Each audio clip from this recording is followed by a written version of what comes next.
प्रभु यीशु मसीह के मधुर और मीठे नाम में आज दिनांक 11 मार्च दिन सोमवार को आप सब श्रोताओं का हम स्वागत करते हैं। आज के दिन के लिए जो वचन है लिया गया है मत्ती रचित सुसमाचार उसका 5 अध्याय 10 पद। धन्य वे जो धर्म के कारण सताए जाते हैं, क्योंकि स्वर्ग का राज उन्हीं का है। प्रिय मसीह जीवन कष्ट का जीवन है, साथ ही यह आशा से भरा एक धन्य जीवन है। जब हम अपने प्रभु यीशु के लिए इस संसार में कष्ट सहेंगे तो स्वर्ग में हम धन्य और शाश्वत रूप में राज्य करेंगे। प्रभु ने इस संसार में हमारे लिए विलासितापूर्वक जीवन का वादा नहीं किया। यह स्पष्ट रूप से कहा गया है कि संसार में तुम्हें क्लेश होगा, यूहन्ना 16:33 में। उन्होंने अपने शिष्यों को भी सभी कष्टों और दुखों को सहन करने के लिए तैयार किया। पवित्र शास्त्र 2 तीमुथियुस 3:12 में कहता है, पर जितने मसीह यीशु में भक्ति के साथ जीवन बिताना चाहते हैं वे सब सताए जाएंगे। प्रियो, एक बार एक प्रभु के दास ने यह बात बताई कि प्रभु की सेवा करने के लिए उसे 40 वर्षों तक जेल में रहना पड़ा और उस समय उसने अपने जेल खाने में बहुत कष्ट सहा, बहुत परेशानियों को सहा, लेकिन फिर भी उसने वहां पे परमेश्वर की उपस्थिति को महसूस किया और वो विश्वास पूर्वक यीशु मसीह को थामे रहा।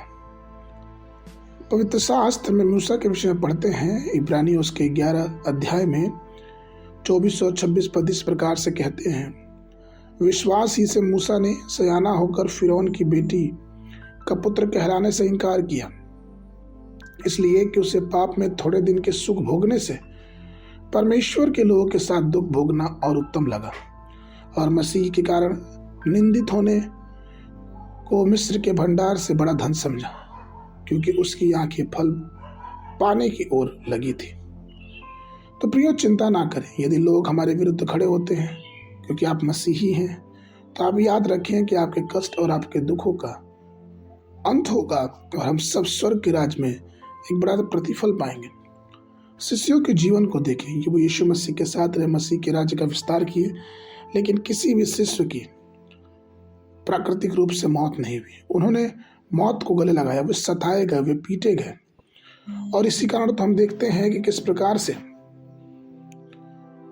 पौलुस और सिलास पीटे जाने के बाद भी, मारे जाने के बाद भी, उनके हाथ और पांव में काट ठोक देने जाने के बाद भी वो परमेश्वर की महिमा उस जेल खाने में करते थे।